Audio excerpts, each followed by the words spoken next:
Tune in, sit down, it's time for the Brohams Brews to shine. Sip it slow and take a seat. Join the chat, life's bittersweet.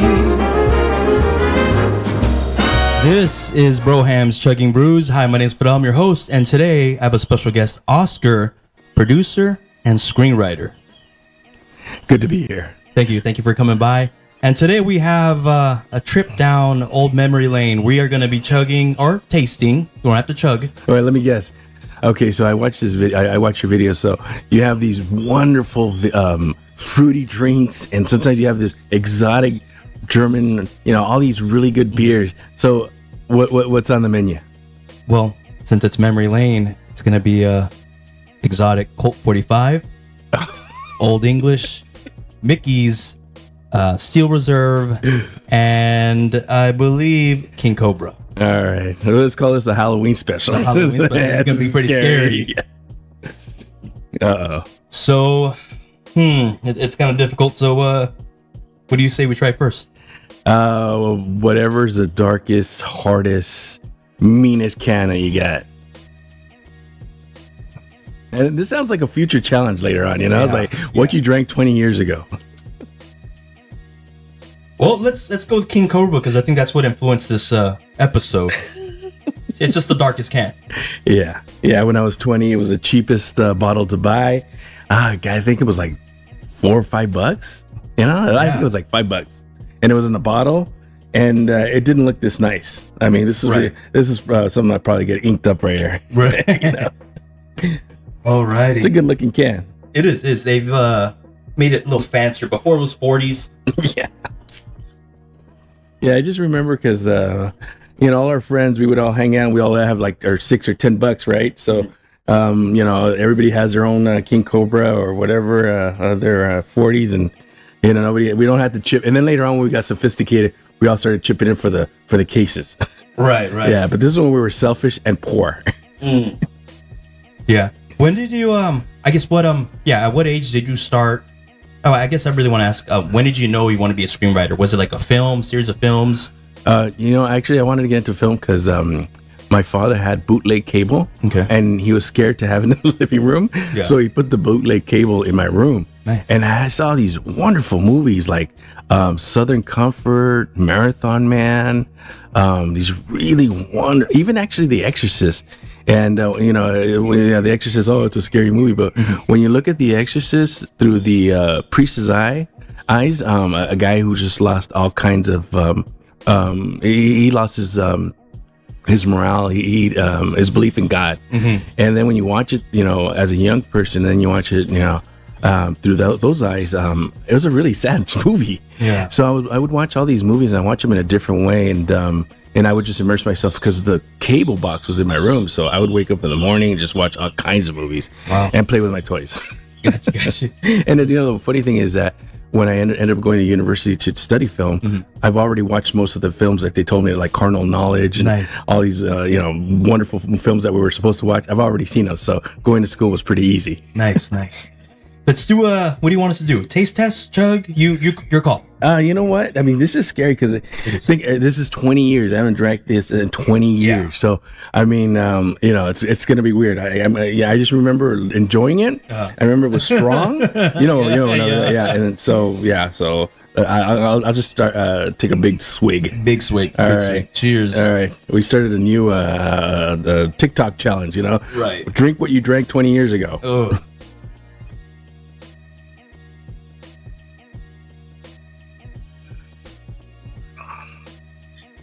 It's not that bad, but it is bad. The aftertaste, it reminds me of King Cobra, like pennies, some change, but it does remind me of like Modelo a little bit.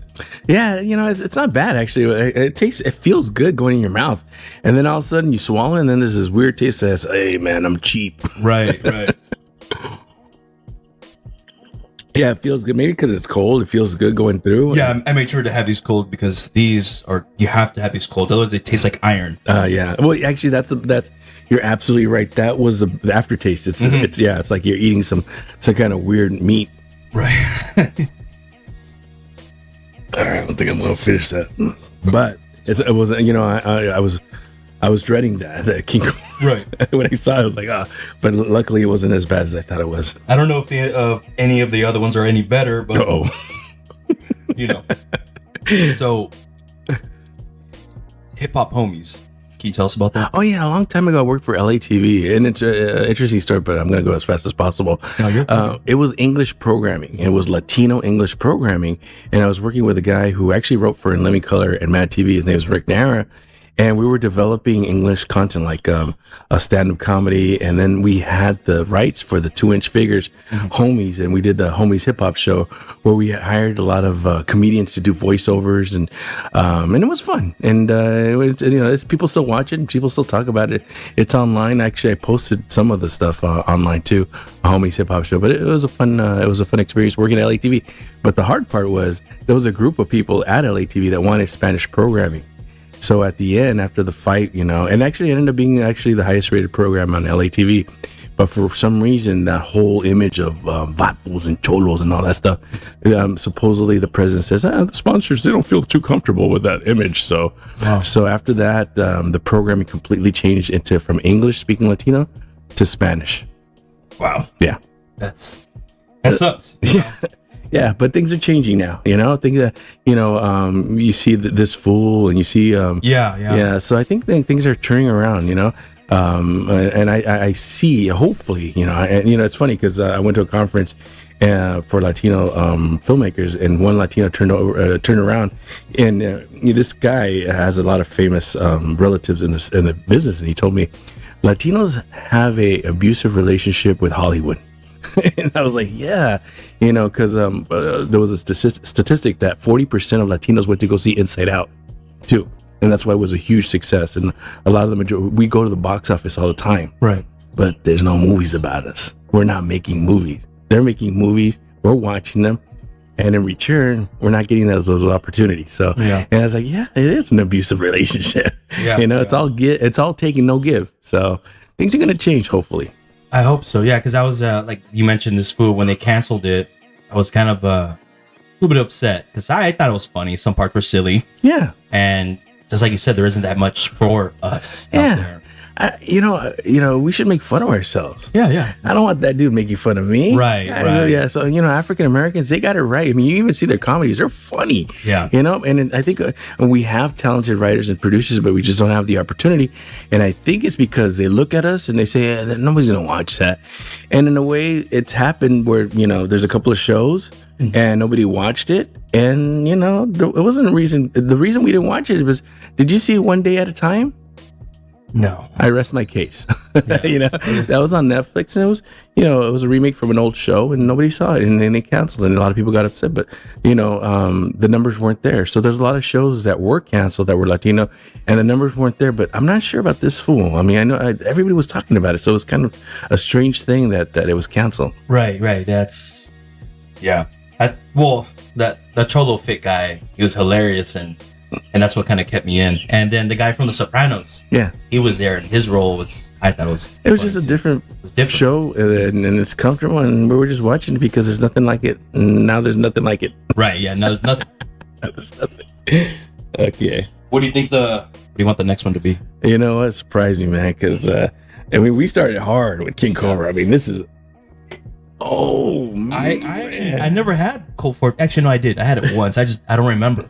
Yeah, but I remember Cobra pretty vividly because that was my very first 40. Yeah, it was somebody's older brother got it for us or something like that. Yeah, Colt 45.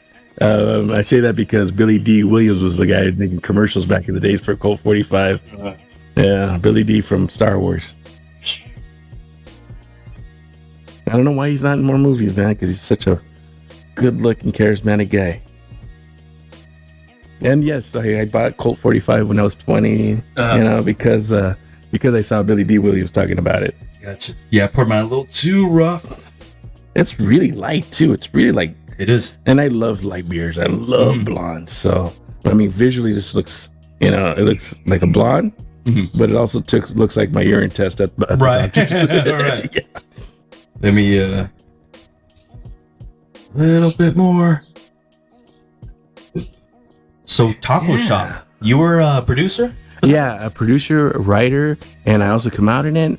That was cool. Yeah, Because you didn't tell me you were gonna be in it. Yeah. So my wife was like, "Hey, isn't that your friend?" And I was like, "Oh shit, it is." So like, I was very excited. yeah. And that's why when I saw you the very next day, I was like, "Hey, Spider!" Like, because it was I was excited. That was really cool. Recently, Pleasant surprise. recently I was at Christmas, and because the movie was produced by actually Montezuma Esparza, who did Selena. Yeah. Yeah, and to make a long story short, I was at a Christmas function actually this past December, and Santa was like, "Hey, Spider." And I'm like, "Hey, man, you saw the movie?" Yeah. The movie came out in actually, we had a limited run on a movie theaters in like Latino neighborhoods like Bakersfield, Fresno, Salinas, So we were like in 13 theaters, and then after that, I went straight to HBO. And then it kind of died off, and I was kind of the weird thing about the movie, and actually that I've never talked about it, is that we ran out of money halfway through the movie. So there was a lot of funny jokes that we weren't able to tell. The one about there was a wonderful sketch with a rat at the end that we weren't able to shoot. So sometimes when I see that movie, it's like painful because we had so much fun stuff. But the cast was great. We had for Mad TV, we had Johnny Sanchez, and then we have, of course, a guy I still work with, George Perez. Yeah. And then we also had from Teen Wolf. Right now my brain, it's early in the morning, but we had the star from the show Teen Wolf. We even had Eric Roberts. Yeah. And Eric Roberts is like, Julia Roberts' brother. Yeah. And he was such a nice guy on the set, and it was a fun atmosphere, and hopefully I can duplicate it again later on, where I get a lot of people that believe in the comedy and just have a little ensemble piece of comedy. Yeah. So you wrote all the jokes and stuff with the owner of the taco shop, like his lines and everything. Well, yeah, actually, background. Yeah, so I wrote like the first. What happened was I wrote the first couple of drafts of the script, and then I would get notes from Montezuma Esparza and Robert Parada, which is another producer, and then we brought in which was my writing partner at the time, Rick Nahara, which was a guy I also work with at LATV on Homies, and he's a really funny guy. So he was able to help me with a rewrite, and then we were under. Yeah, because I liked his because I like crude humor. Yeah, and I liked how like he was like in the industry, porn industry, and then like you know what I mean? All those jokes are funny. And he did write that himself. Of course. I was trying to keep it PG-13. It was funny though. I liked it. Yeah, no, it's funny that you said you like crude humor, because I do too. I love Porky's, and I love my favorite movie. It's Bachelor Party with Tom Hanks. A funny movie. And we can't make those movies right now. It's that was going to be one of my let's taste. All right. What do you want to do? You want chug or big sip or? Big sip, man. Okay, big sip, please. Yeah, don't pass out on this one.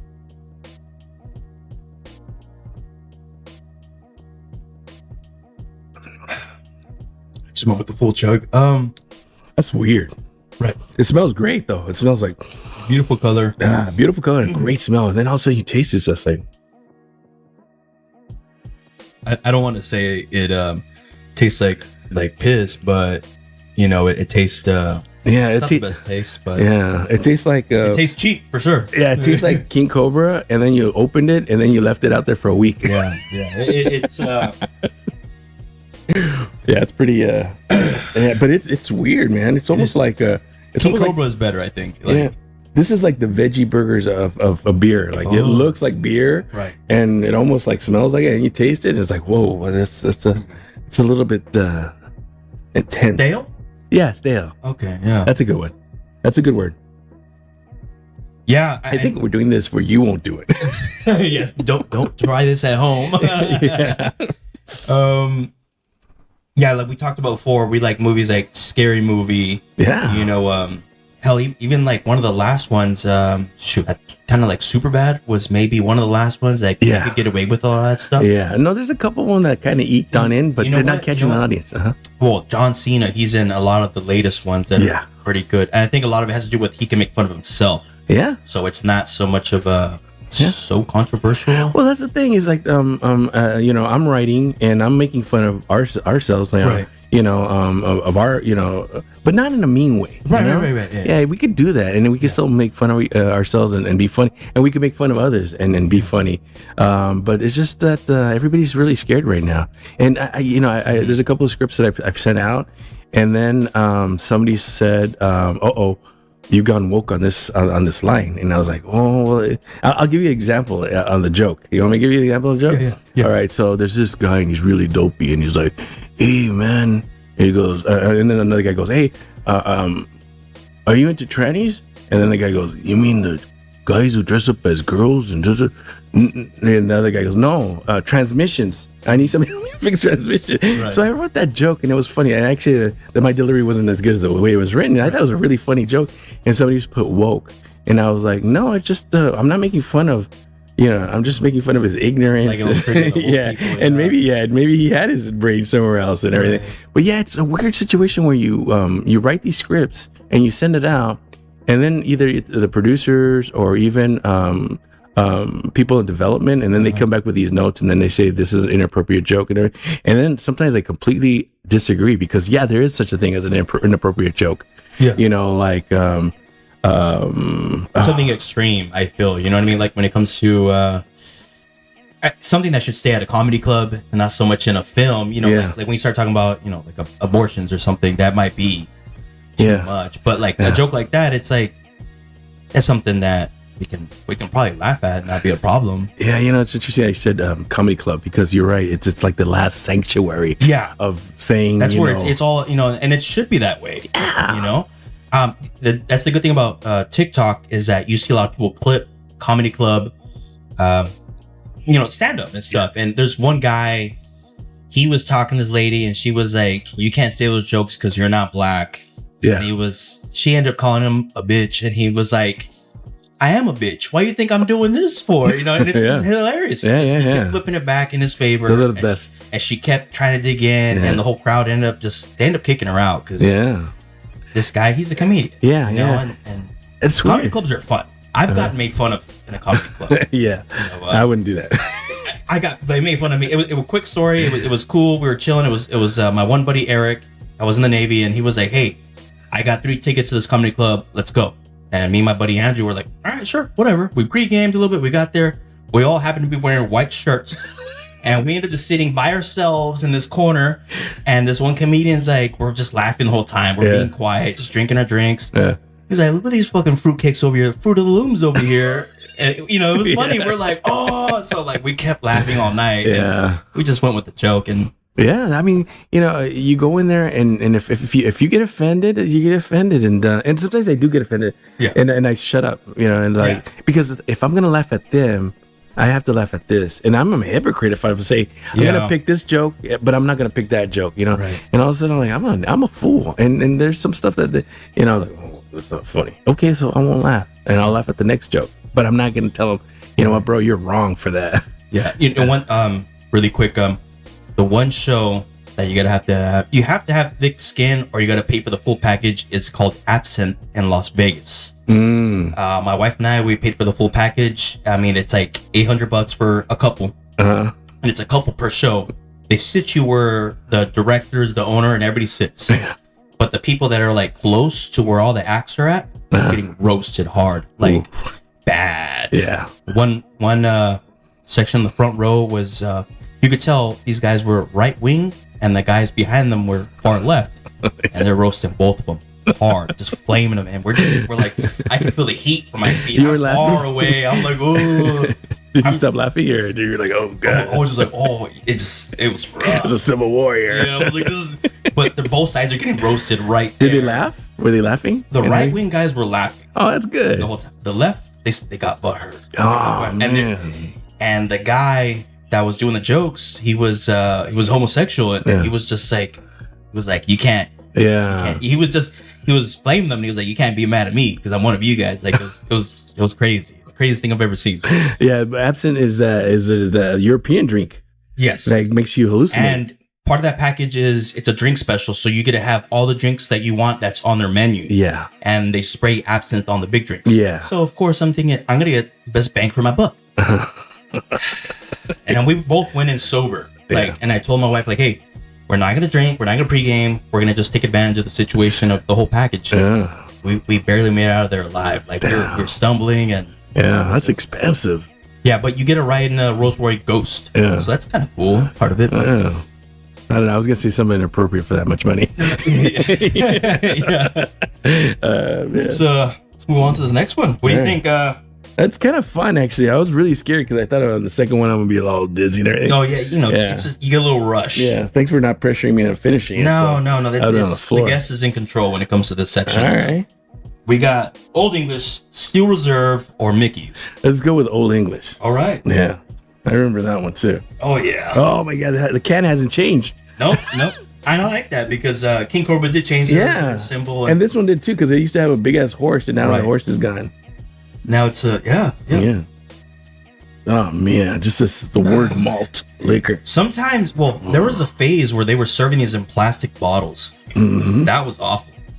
And I had those because when I was in the military, me and my buddies, we had this thing, we called it the 40 Foundation. So we'd always put our pocket change on the counter. Yeah. So when it was getting close to end of the month, we would take all that change and buy 40s because we were running out of money. This feels like Hot Ones, where it just gets progressively worse. Yeah, I mean, even the pour is like, ugh. I know, my bad. You know, it looks like when you don't drink water and you take a piss, and it's just really like funky looking. The color. You know, this episode, I was really, I was nervous. I was very excited because we're taking a trip down memory lane, and I know my memory serves me right that a lot of these are awful. Yeah, but we're still getting a buzz. But it wasn't awful at the time. I mean, I remember enjoying King Cobra. You know, my first 40, I was so excited. You know, the first couple sips were awful, but then I just powered through it, and I'm like, I feel great. You know, 15 years old, feeling great. Yeah, you know, it's weird because a lot of drinking for me was peer pressure. So they would have cases. Yeah, let's drink, and I was like, after like the second beer, my stomach just hurt. And then after a while, they're like, "You still have baby in your beer?" I literally was pouring the beer out. Yeah, I know it's a sin, but it's just but when I did drink the King Cobra, it was for me, and I was drinking at my own pace, and then I didn't have to worry about that peer pressure because I was specifically buying it for the night. You know, it was a weird situation with group drinking, and then all of a sudden drinking with a couple of homies and just having that. You know, yeah. All right, this is a scary part here.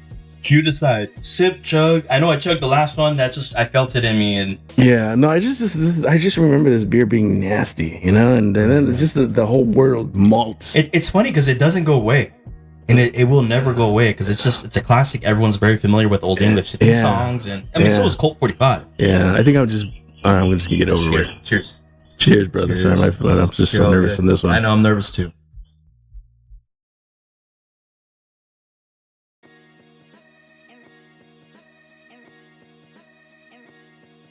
That's weird.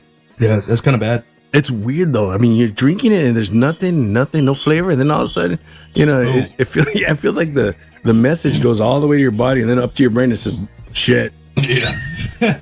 This is pretty. I got much better drinks, but it tastes like a bag of nickels. Yeah, there we go. Some of the iron. I think. I'm a power through. Yeah, I'm gonna try to see how. But you know what? It's bad, but it was not as bad as I thought it was. Right. You know, because I remember just drinking this going bad. You know, but now it's bad. But I mean, a bag of nickels is not bad. After this, I do have this drink called Safety Shot. So it's a new thing. It's supposed to bring you back from like drinking. Meaning, like if you take a break, it's like an energy drink, recovery drink. Yeah. That's cool. And my wife and I, when we went to the beer fest in Long Beach, one of the vendors gave it to us. Yeah. He was really promoting it. All right, fuck it, whatever. Yeah. We shook it up. We had half of it, split it, and we were able to survive the day. And we still thought about going out that night because it started like at 12. Yeah. Like really 11:45. But I told her, no, I got work tomorrow, so we should not go out. Yeah, there's another version of that. It's called cocaine. Oh, yeah. Yeah, right. I'm waiting for that medical cocaine to come in. Like, okay, I'm ready for another round. Right. So, from Taco Shop, you were working with George Perez, and then you helped produce and write his comedy album, thischolo'scrazy. Yes. So going back to Taco Shop, if you haven't seen it, it's on Tubi. And Watch it. Yeah, it's fun. It's a fun little silly movie. But and then Make a drinking game out of it. yeah, I know. Every time he goes on, drink. Every time the gay cholo shows up too. Oh my god, the guy's he played his role surprisingly well. Like, Yeah, it's good. he didn't want to do it at first, and now he's an author, and he's a writer. So a very conservative guy, not the guy that goes. Not the guy because like he played it well. Yeah. He was like, what's up, fool? Yeah, And then, I wish he did more acting, but yeah, he used to do a lot of acting. But yeah, and then so after Taco Shop, I actually wrote a couple of things. I wrote Taco Shop 2, and we did the animation, which I'll go back to later on. And because I love that, I love urban comedy, man. It's just menace to society. Yeah. And just there's so many opportunities right now to make fun of ourselves and some of the stuff that we. I do like the song Tacos, how it's a parody of Colors. Yeah. And right away it hit me. I was like, that reminded me of my dad, because he'd be like, oh son, you heard the song Colors. So tacos. Yeah, so in the album there's 2 songs and there's 9 sketches. The sketches are like old school sketches that you saw. Actually, George loves Cheech and Chong albums, and he has them all actually framed. If you ever see the George Perez show, you see like all the stuff in the background. And so it was so easy to write with this guy. He's so talented. I'm going to talk about George Perez real fast because when I met him, he was like, hey man, a lot of people pass me up because a lot of people recognize him. Even my mom, she was like, oh yeah, I seen him. Yeah. And I was like, yeah, he's a funny guy. Yeah, but he was like, I get passed up a lot because of the way I'm looking at it. A long time ago, I said, shut up, come on. Yeah. And then sure enough, a friend of mine's directed a HBO comedy for Latinos, like Latino comics. And there was some, and I'm not going to say what the comics were, but they were so bad. And I was like, what happened to this guy, George? And then, and then there's comic after comic after comic. And even there's a couple well-known comics that were actually in some of these shows, and he kept on getting passed up. And I was like, yeah, it's true. Just because he's a cholo from Orange, Awful, yeah. I know. And he doesn't talk about being passed up as much as I recognize it. But it's crazy. It has to do also too with the urban movies that we're trying to make. We love the urban genre. Back in the days, the most stolen movie in blockbuster history was American Me. Yeah. Isn't that crazy? Yeah, So it's crazy. we still, and actually, in the in the album, we have the guy, the actor goes, give me some chon chon. I forgot his name. That's Blood In, Blood Out. Yeah, Blood and Blood Out. Yeah, but dude, yeah. I mean, that's also another movie that's like so sought after. Yeah. I was showing my wife because she hadn't seen it. Yeah. And I saw it as a teenager. Yeah.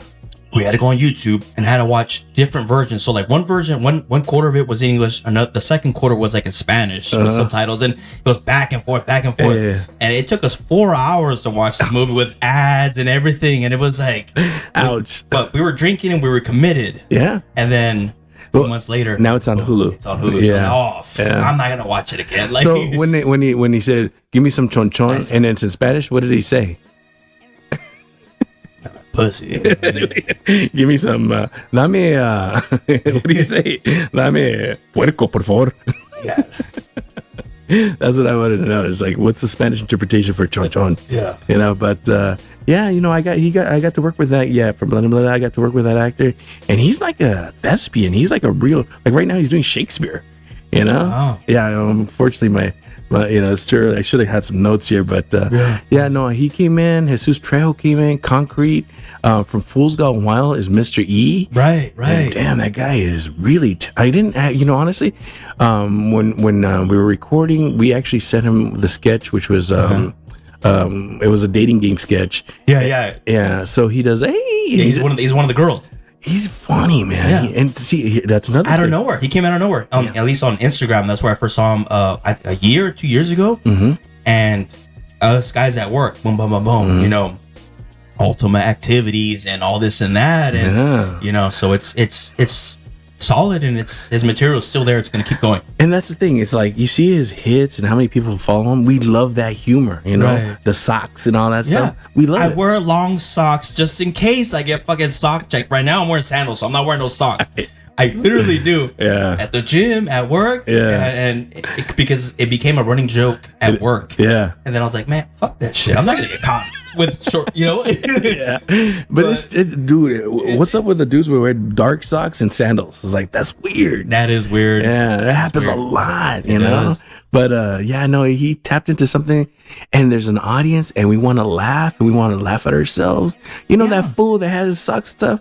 You look funny, but you know we love you, bro. And that when you see that content, it feels that way. You know, it's a celebration of our silliness. If you see a fool in Cortez's and short socks, you're gonna be like, hey, what's wrong with you, bro? Like, but it's fantastic, you know, because like you said, it did tap into something that we can all relate to, and we just roll with it. There's a movie out there that's an hour and a half and tops out into that kind of comedy, and you know, and it serves that audience, and I would love to go home after a stressful night and just watch that. I think it's crazy, but I think right now is the time if a company were to push a comedy movie that was kind of pushing back the boundaries back to how we used to have Scary Movie and all those movies. Yeah.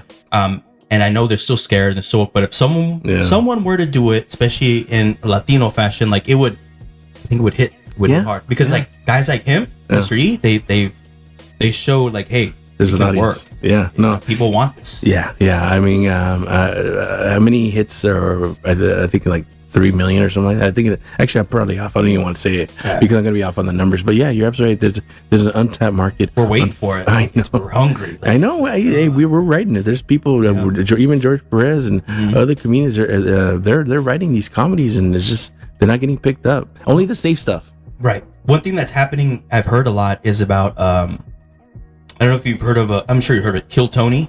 Yeah. So some people have tried to cancel him, but it's like he's I don't know if this is correct or not, my information, but he's funding his own stuff. So it's like you can't cancel me, motherfucker. Yeah. Like I'm paying for this. Yeah. So like that's the beauty of it. Yeah. So Cancel is a weird word because you know, if like I said, if you're selling me fried chicken and then you call me an N-word or a W word, I ain't buying your fried chicken. You know what I'm saying? And then when you look at Kill Tony, that's just comedy. That's like in that comedy realm. Unfortunately, when you're in that comedy store and in the comedy club, which is a wonderful place to go, they put the camera in there, and this is the stuff that you're not going to want to hear. Right. So you can't cancel it, man. It's just, but you can cancel somebody who doesn't like you, and all of a sudden you're trying to sell me something. You're trying to sell me some shoes, and you don't like me. Fine, I ain't gonna buy your fucking shoes. Right. But then they're like, that's cancel. I go, no, man, that's business. Yeah. I want to see, like if I make a movie, and there's a right-wing brother that watches it and loves it. God bless you, bro. Let's sit down and have lunch and talk about how it could be more funny. It's like left-wing, come on, man. Let's have some fun.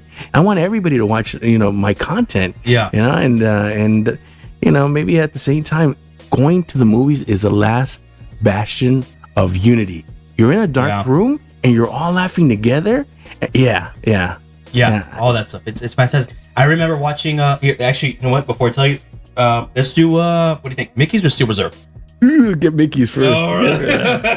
Oh, that's the one. I know it's rough. While I pour this out, the last movie that I remember where the crowd was really cheering was Star Wars: Attack of the Clones. Oh wow. Yeah. And my stepdad, he helped raise me, was a big hero father figure in my life. He passed away 2 years ago, but he was episode 1, hey, midnight, we're going. Episode 2, midnight, we're going. How old were you? I don't remember. I was little. Yeah. I should have been in bed. They were probably the best movies ever that you saw. It was so cool. I'm seeing a stormtrooper's head get cut off. I'm like, oh, like that's not typical Star Wars. But I was like, yeah. But it was really nice because the crowd is almost standing ovation. And I was part of that midnight viewing, and it's fantastic. It's really nice to be part of that. Yeah, I'm glad you mentioned that. It's funny because my brother loved those movies, and then all of a sudden I was like, did too. And I was like, I'm cool. I got the other Star Wars, and then the new Star Wars came out, and then everybody hated it, but my daughter loves them. It's a generational thing. It's a generational thing. And you know what? It's just the fanboys. They really, it's war. It's civil war. One night I was drunk. Right, it was like probably 10 years ago. Yeah. But on Facebook. Oh no. Episode 1, the best movie ever. I was drunk, and I liked it because of Darth Maul. Yeah. It was a cool villain. Yeah. Didn't say much. You find out his story now, and it's like it's really It's cool. awesome. Even to the piercing. Yeah. I like Qui-Gon Jinn. Me too. How he died. All that stuff. Yeah. I liked a lot of it. Yeah. And but I got hit some hate for it, and people Yeah. are like, no, It's episode. that's your my experience. yeah. My experience. And episode 2 to this day was one of my favorites because of so much fighting, so much action. That's the Yeah. part that I really, really dig. But it was a wonderful like special effects. And all of a sudden you're looking at it you're like, whoa. And you're young and you're like, whoa, you haven't seen Yeah. anything like that before, you know? Right. Yeah, those are your movies and that's your generation. My experience. I'm a nerd and I'm like, all right, those movies, Right. but that's just that's because I didn't grow up. But I understand the love for that movie because my brother, I saw it through my brother. Yeah. He still has McDonald's episode 1 and 2 toys. Nice. That's awesome. Let's what do you think? You make the call. No, let's do it. I'm warming up. We chug it? You know, it's funny because I thought this was, I thought Old English was one I was tasted gonna bad. get the hand grenade, but the hand grenade's a 6-pack, and for this show, we only need one. Yeah. You know what I mean? Thank you. Yeah. All right, you know what? I'm just gonna take a couple of sips, like long sips, and hopefully you don't barf. Cheers.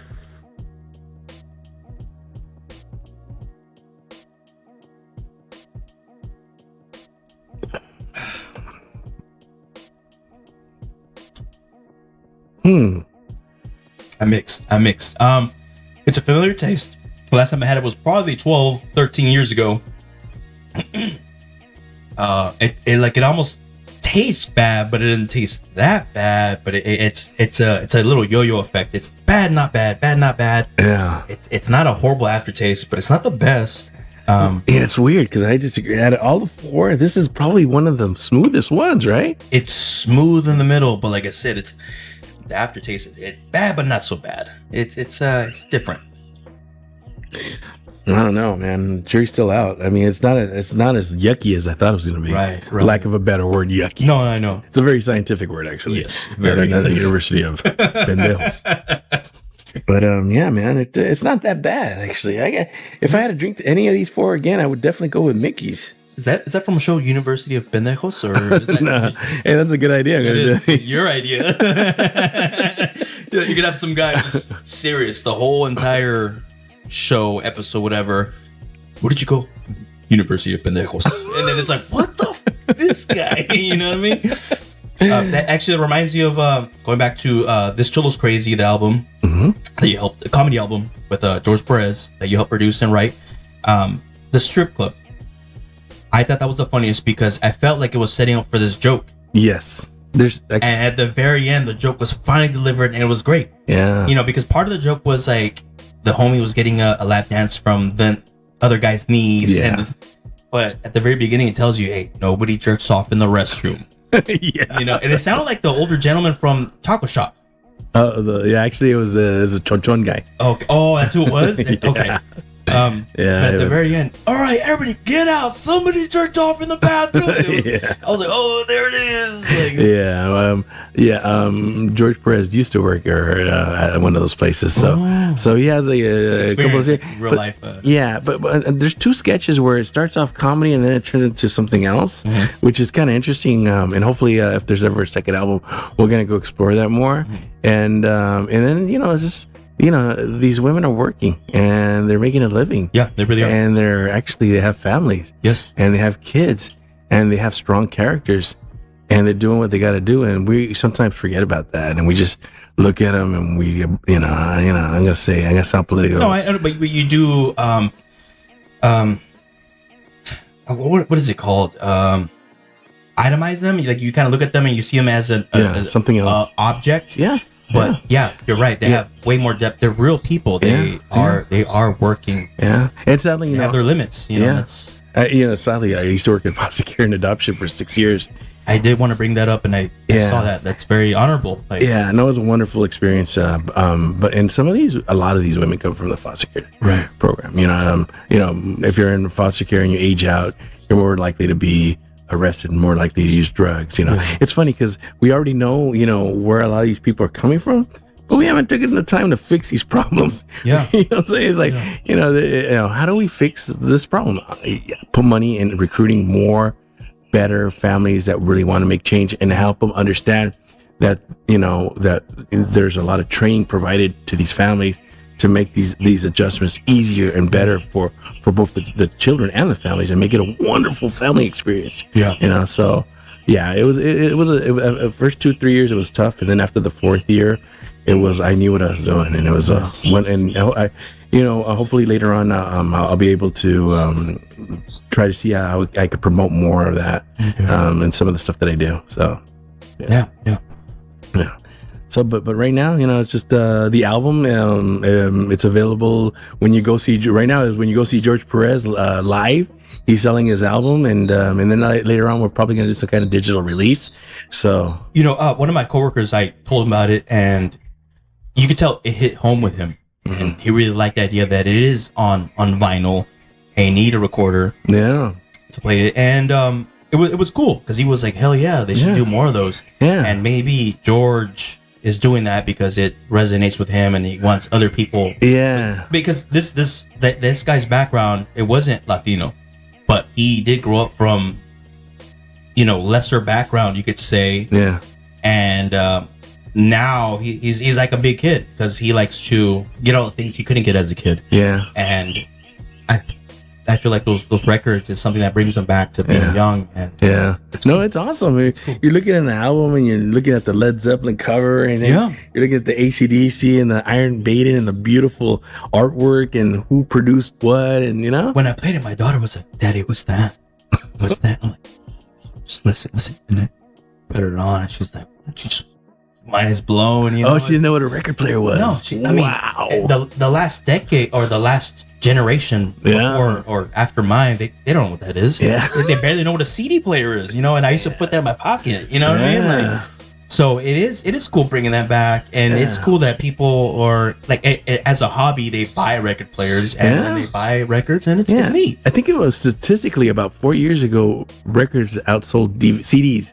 Yeah, easy. I think it was like 4 or 5 years ago. Yeah, so because it's almost like nobody has a CD. I have a CD player in my truck, but I never put one in there. Yeah, no, I love sitting down, especially if you love the album and reading who produced. And that's how later on we found out, who these producers are, and they were a big name. And I think we lost all that. We lost the art of who wrote what song, and because I remember the Bee Gees writing all sorts of songs for Barbara Streisand, and just finding out when you're reading the album, and then going to the library because you don't have that much money. You can go to the library and get an album, and I got a couple of these albums, and then of course I recorded them on cassette.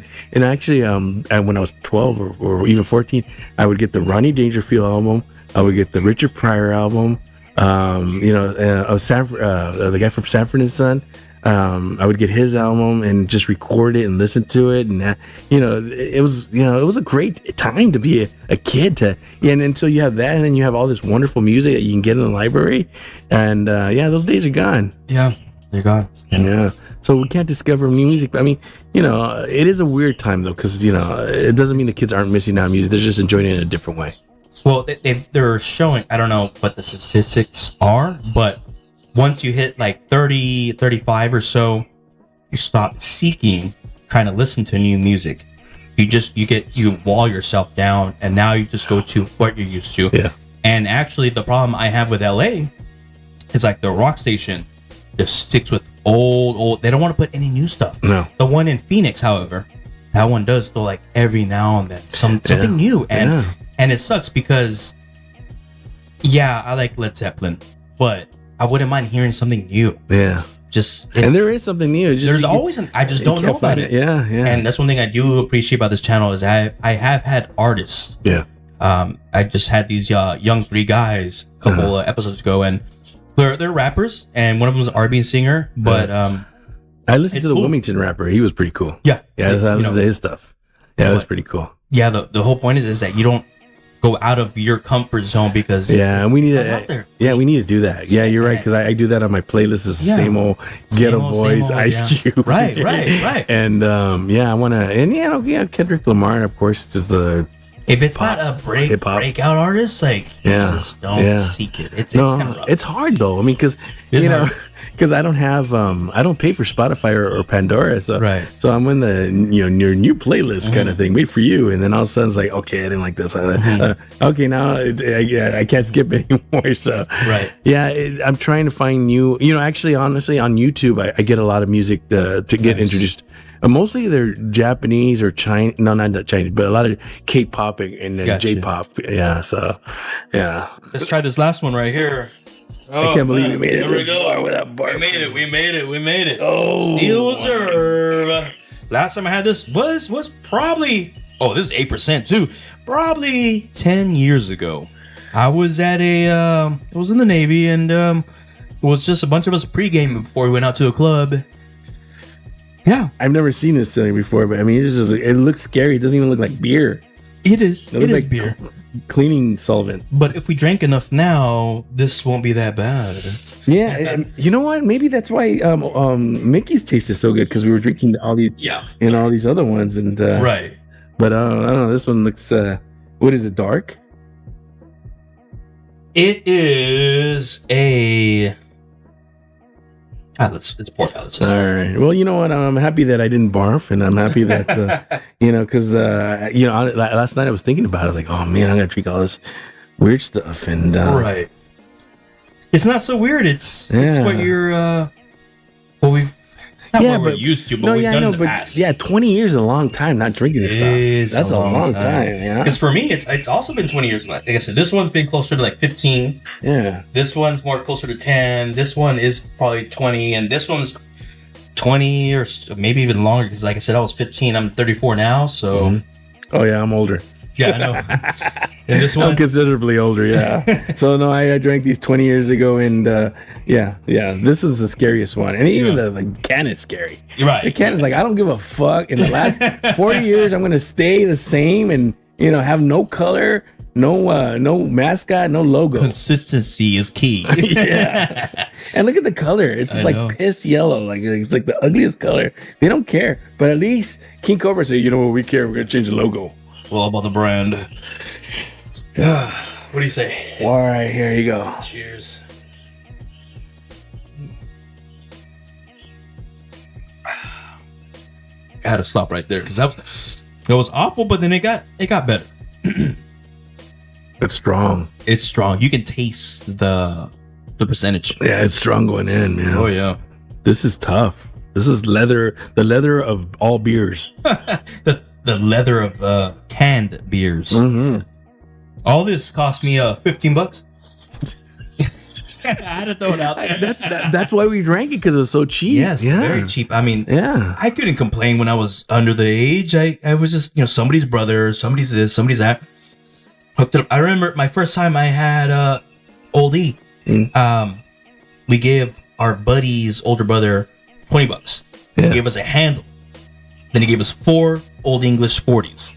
$20. That's what we got jacked up, and that's pretty crazy. It's very reasonable. And I have a videotape where I was drinking with my friends, and it was like the first time drinking and being young and everything. And we're dancing. There's a bunch of dudes, and we're dancing and just banging on each other and everything, and having fun. I still have that videotape. I'm never gonna release it, but it just it's a funny thing, because we're discovering things, and then then later on there's that one guy who did drink too much, and then you're like, oh, I'm not gonna drink. It's just a fun time. I mean, just to be around your friends and drinking and everything. And then later on, as the age goes up, then there's other guys who start drinking. They don't know how to drink, and then they're like crying or fighting or anything like that. But I have that video. It's funny because I don't know why I was videotaping that day, but it's really good memories with my friends, and I still talk to a lot of them. That's good. Yeah. So, what would you say is your most fulfilling part of your journey so far in your career? Oh, that's a tough one. I mean, because it's a roller coaster. It's like, oh, you got work and it's really cool. And then all of a sudden, right now, on the album, I was able to direct the tacos video, which hasn't come out yet. I was ready to direct another music video from another genre. And then all of a sudden, you get rejected. Oh, we don't like your script. And then all of a sudden, hey, there's another place that's interested in your. So it's a roller coaster ride of emotions, you know. And a lot of people are going, especially right now. A lot of people are going through. A lot of people in the business are not working. There's no pilots going on. I got people that are editors and producers, writers. They're not working, and it's a really weird time right now. I don't know if it's because of the union and the editor union. All the strikes that have gone on. Well, they're doing the contract negotiation as we talk, as we speak, and it's also because a lot of, you know, honestly, I think I do know what's happening in Netflix and Prime is that they're starting to get content from other countries, and we're starting to watch it. You know, like I got this shirt right here. So we're watching, like, you know, Korean shows. We're watching, you know, I know some Filipino, my wife's Filipino family watching Korean shows. We're watching Japanese shows, and sometimes that's pushing out the other stuff. Right. Now Netflix is starting to acquire stuff from HBO, and HBO is starting to acquire stuff from Prime. Right. So now they're, instead of creating, I've seen it. I've seen it with like small movies that, like, for my kids. 1 month this movie is on HBO. Next month this movie's on Netflix. Yeah. And if it flops like the contract, and it's whoever owns those movies are the ones that are winning. Oh yeah, because they're getting the owners of the libraries. But the thing about it is that it's taking away the new filmmaker, the low budget filmmaker, the $1 million, $2 million comedy or drama, or even that urban film. So less movies are being produced because these streaming services are now relying on other movies from other streaming services, and also other streaming services and movies from other countries. So we're watching even movies from South America. What's the one? Squid Games. Like that one took over, and then they did their own special. Then Mr. Beast did his own thing. Like it just, you know. Squid Games was awesome though. It was. Every now and then you get like that high quality, crazy idea. Boom, it's off everywhere worldwide. Yeah. So that one, and then Baby Reindeer. I think that's an English production, English one, right? So have these wonderful productions from other countries. What about these? Which one? These. No, I haven't seen that one yet. These nuts. You can see what happens? See? That's the beer talking, you know? I've been waiting. I'm waiting for that for so long. I know. Sorry, I had to do it. I know, but he wouldn't have done it on the Colt 45. You know, he had to wait for the Steel Reserve, the 8%. All right, I can't wait for my joke. It's coming. It's coming. All right, the beer joke. Do it. I know. Do you ever get in trouble doing dad jokes? I don't speak enough. I don't feel. Really? I speak amongst people I feel comfortable. No, with. but dad jokes with your kids, like really stupid jokes. Like, I just pick on my little ones, but nah. Yeah, no, I'm listening. Like, Dad, I'm hungry, and you know, it's like, I'm hungry, you know, just the stupidest dad joke. I do them all the time. It's just, off topic, and this is the beer. My daughter was playing basketball yesterday. And there was this one girl, and every time she plays basketball, she's smiling and she's passing and she's smiling. And then the mom yells and she's like, "Be more aggressive." And I went up to the mom. I swear, this was yesterday. I went up to the mom. I was like, "You know why your daughter's smiling? Having a good time. You raised her right. She's really happy. Yeah. She's happy playing basketball. She's like, that's a reflection on you." Yeah. You know, she's smiling and everything. It's like, and that's bottom line is like, if we concentrate on our children to be happy, because I was stressed. I was just talking about it actually this morning with my wife. You know, when I was like 12 or 13, you know, this guy wanted to fight me and this guy. And I go, okay, if I fight this guy, you know, and this is stuff I'm thinking at night. If I fight this guy, then his brother's going to kick my ass. And all this, you know, and it got to the point where just, I on my own, I changed schools. And that's when I actually discovered a theater and stuff like that. But yeah, man, with the bullies and the fighting and the gangs and all that stuff, you know, it kind of got to me, you know? And what I learned though, is just to make your children laugh, you know, just be silly and goofy and fun, and then things will work out. And that one girl who plays basketball with a smile on her face, that's a good mom. I know the mom did a wonderful job raising that girl. And so I encourage you to do more silly dad jokes. Yeah. My daughter loves it when I scare her and I chase her. Like, she'll be in the living room and I'll be doing something and I tell myself, all right, break away. Get a character. Yeah. I look at her, I'm like, and she's like, but she's like ready. She's like, are we going right now, motherfucker? Like, do I gotta run? And she'll be like having like her snacks and stuff, and she'll look at me just like, and then I'm like, and she's like, that's funny. And yeah, you gotta she goes do right that. back to like, all right. We'll do it later.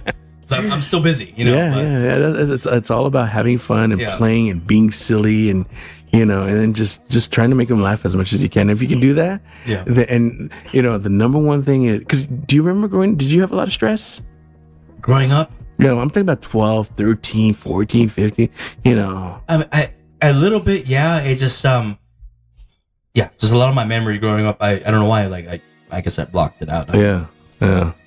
Lucky. Yeah. Well, maybe I can. My wife asked me like, "Oh, you don't remember?" I'm like, yeah. Well, I can unlock you with you for a couple more of these. You'll be like, yeah. No, I'm in tune to a lot of the stuff that happened, and I remember a lot of the stuff that happened. As a matter of fact, and I have a lot of guilt of some of the stuff that happened. So That's fair, yeah. So whenever I treated somebody bad when I was young, I try to make it a point to say sorry. There's one guy that treated me bad, and he tried to add me on Facebook, and I was like, "Nah, I ain't gonna forgive you, guy."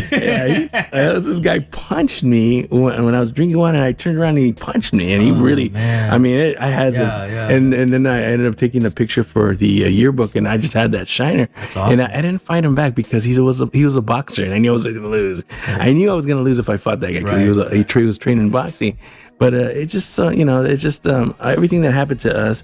How do I make the world better and not happen to other people and everything? And that's why I write comedy, because I want everybody to laugh. I wrote a movie a long time ago called Fish Out of Water. It was like the first movie I did, and it was about a boy growing up in East LA, a white boy. And it was shot on 35 millimeter. I put it on my YouTube, and I thought for a moment that it was going to be the beginning of something, because it was kind of like an art film.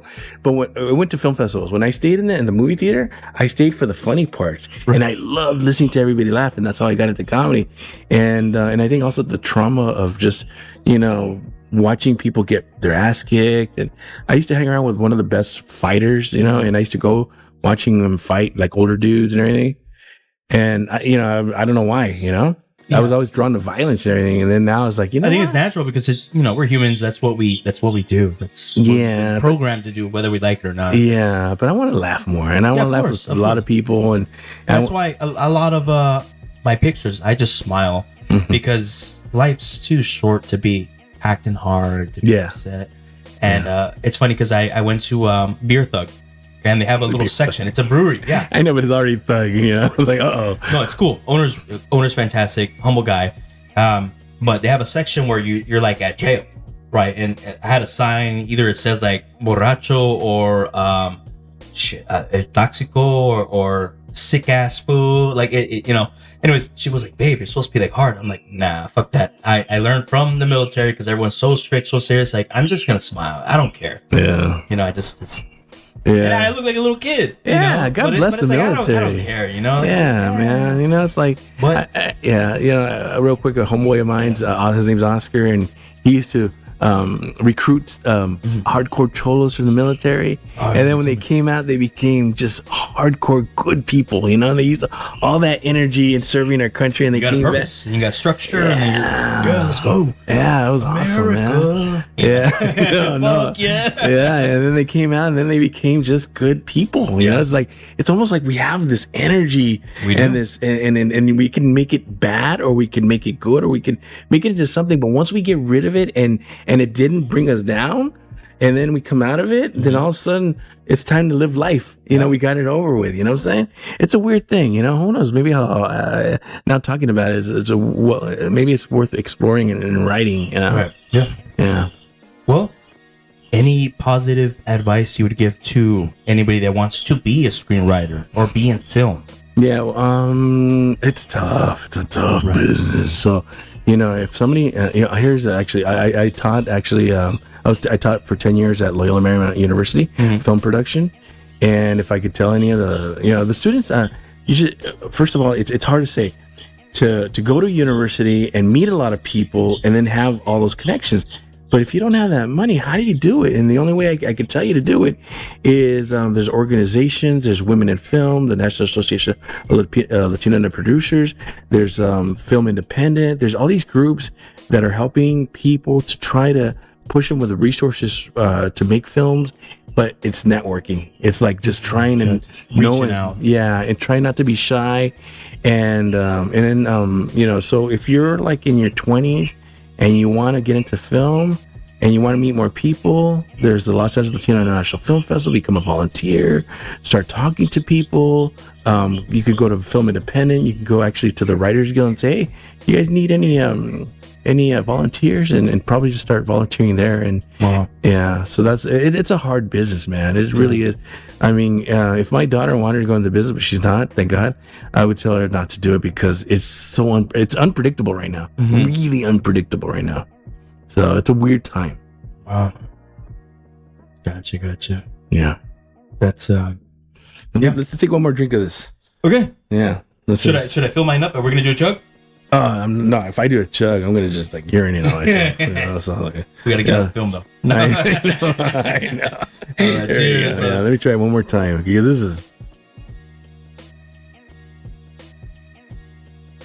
this is intense, man. It's rough. It's rough. It's 8%. You don't. It's what, This is 8%? the party. This is the party. This is the pregame. So if this is 8%, what's this? That's probably closer towards 7.5%. Never mind. Yeah, these are all meant to get the job done with 1 or 2. Yeah. 2 at the max. Yeah, I think this is 11. Was this 11? This is 5.6. 6%. Yeah, the young people want to drink 11%. I don't. I want 6%. I want the taste. I want to drink and talk. I don't want to drink and Right. Yeah, it's I'm weird. always drooling on myself. But Yeah, because the young people want to get effed up. We want to drink and have a long conversation. I want to and- last a couple hours. Yeah, exactly. So, do you have any final shout outs or anybody that you would want to reach out to? Go see George Perez. He's all over. And then look for the album. Also, if you have a chance, go on Tubi, check out Taco Shop. It's a funny movie. It's a silly movie. It was made back in the day, 2017? 2018? 2018, yeah, 2018. It was released, and it's still on Tubi. It's funny, and if you want to watch a silly movie, I definitely go check that out. And maybe have a taco day. Buy a bunch of tacos and then watch the movie. Well, guys, that concludes our podcast, and thank you guys for hanging out. Peace. Bye-bye. Tune in, sit down, it's time for the Brohams brews to shine. Sip it slow and take a seat. Join the chat, life's bittersweet.